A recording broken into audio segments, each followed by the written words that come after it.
За байнга орооны гишүүдийн өдрийн мэнд хүргэе. За би нэг өмнө гарсан тогтоолыг хэрэгжилтийг нэхмээр байна. 2025 оны 12 дугаар сарын 30-ны өдөр чиглэл өгөх тухай.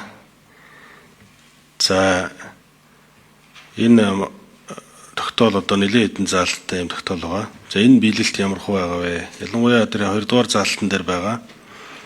Уул уурхайн бүтээгдэхүүн тээвэрлэлтийн үйл ажиллагааг биржийн арилжаанаас салгаж, бие даасан байдлаар зохицуулах чиглэлээр холбогдох хууль тогтоомжид өөрчлөлт оруулах, санал боловсруулах гэсэн ийм чиглэл засгийн газарт өгсөн байгаа. Энэ одоо хаана яваа вэ? Тэгээд энэ өнөөдөр бид одоо дахиад шинэ чиглэл өгөх гэж байгаа. Чиглэл өгөх нь бол зүйтэй гэж үзэж байгаа. За тэгэхээр энэ шинэ чиглэл өгж байгаа чиглэл дээр бол энэ асуудлыг дахин оруулах заашгүй шаардлагатай байна. Яагаад энэ засгийн газар энэ улсын их хурлаас гаргасан энэ чиглэлийг хэрэгжүүлэх байгаа? Улсын их хурлын одоо энэ бодлого тогтоолыг хэрэгжүүлэх байгаа юм бэ? Энэ дээр хэн хариулах вэ? Эндээс одоо холбогдох яамны хүмүүс байна уу?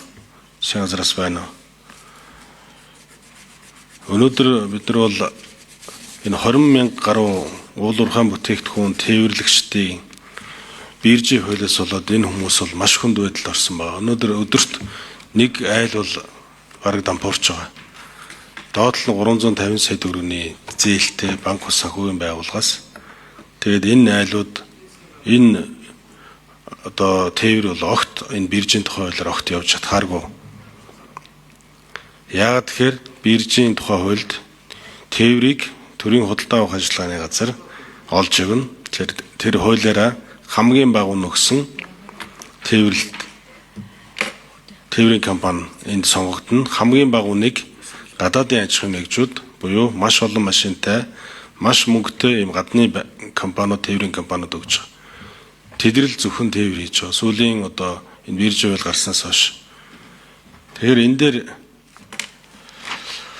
энэ нэг дээр уул уурхайн бүтээгдэхүүний биржийн арилжааг эрчимжүүлэх замаар экспортыг нэмэгдүүлэх, таслал, нүүрс тээвэрлэлд үндэсний жижиг дунд аж ахуйн нэгжийг дэмжиж, дотоодын тээвэрлэгчдэд чөлөөт зах зээлийн тэгш оролцоог хангах чиглэсэн арга хэмжээг зохион байгуулах гэж оруулмаар байна. Энийг оруулж өгөөч. Тэгээд түрүүний асуултанд хариулж өгөөч.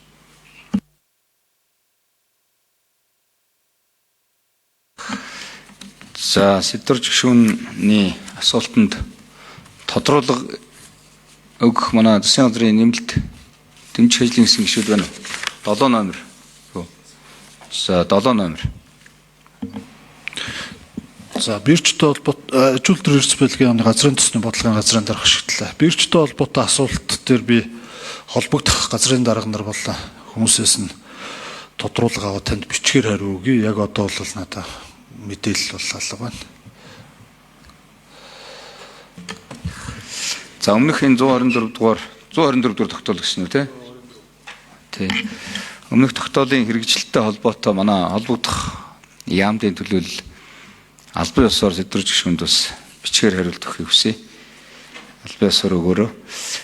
Энэ тогтоолын төсөл бол мэдээж байнгын орооноос гарч байгаа учраас нэгийн тухай хуулийнхаа дагуу манай байнгын орооны гишүүд холбогдох зүйл заалт дээр саналаа гаргаад тусгуулах эрх нь бол нээлттэй байгаа юм байна. Тийм учраас Сэдвэр гишүүн та оруулах саналынхаа томьёоллыг бичээд өгнө гэдэг юм хариулт өгье. За